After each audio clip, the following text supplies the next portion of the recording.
Joining us live at 5 this Wednesday to discuss the issue, Texas Governor Greg Abbott. Governor Abbott, thanks so much for spending time with us here in Shreveport, Texarkana. School choice, an emergency item for you to lawmakers this session. It has failed in previous sessions. Both houses have similar bills right now. You have praised school choice as a win for parents and the state, but some say there's still not enough guarantees to make sure that every student will have access to the funds needed for this. How do you make sure that that does actually happen? Well, a couple of points. One is, unlike prior sessions, this session we have enough votes to make sure that school choice gets passed out of the House, just like it got passed out of the Senate. The vote will be on the Texas House floor next week for a vote, and I expect it to pass. Part of the bill provides for exactly what you're talking about, and that is, it's called universal school choice. And that is to make sure that every parent of every family, from those who are low income to those who have abundant means, everyone's going to have the opportunity to participate in this program. But we do prioritize those who have special needs, and we do prioritize those of low income, but we want to make sure that it's going to be universally available to everybody. The size of it is going to be 100,000 students to begin with, and after we go through a year or two at that level, we will have the ability to expand it if there's the demand for it. Governor Abbott, to change course here just a minute, President Trump has backed off on some of his tariffs, but he is not letting up on China.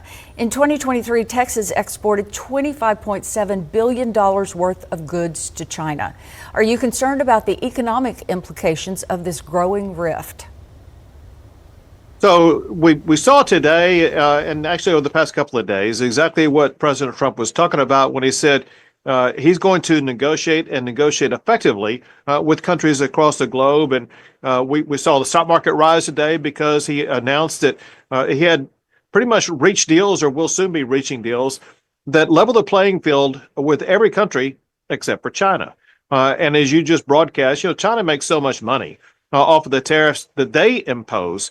What the president's seeking to do, what America needs to do, is to level the playing field with China.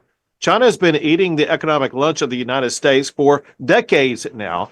As the President Trump has made clear, China has no cards on this. China depends on the United States for its economic growth. And if that economic growth stifles, China will crumble. As a result, ultimately, whether it be in a week or a month or a year, ultimately China is going to give in and negotiate fairly with the United States. Governor, last question we have for you. You gave lawmakers a very robust agenda to tackle during this legislative session. We're a little bit past the halfway point. The Senate has already crossed more than 200 bills off their list, but the House has only passed 8. Are you happy with the progress that is being made before that June 2nd deadline? Listen, the reality is that the House always gets going slower, and things really pick up in the month of April and May. And this week and next week are going to be very busy weeks. This week, the budget will pass out of the Texas House. Next week, school choice, as well as school funding to fully fund public schools and give teachers a pay raise in the state of Texas. That's going to pass out next week. And so we are really going to make a lot of progress over the next 2 weeks in the Texas House as well as in the Texas Senate. In the coming weeks, and as we get ready to wrap up the legislative session, which ends on June 2nd in Texas. Governor Greg Abbott, we do appreciate the time here on KTBS 3 News. You got it. Thank you. Thank you, sir. Thank you.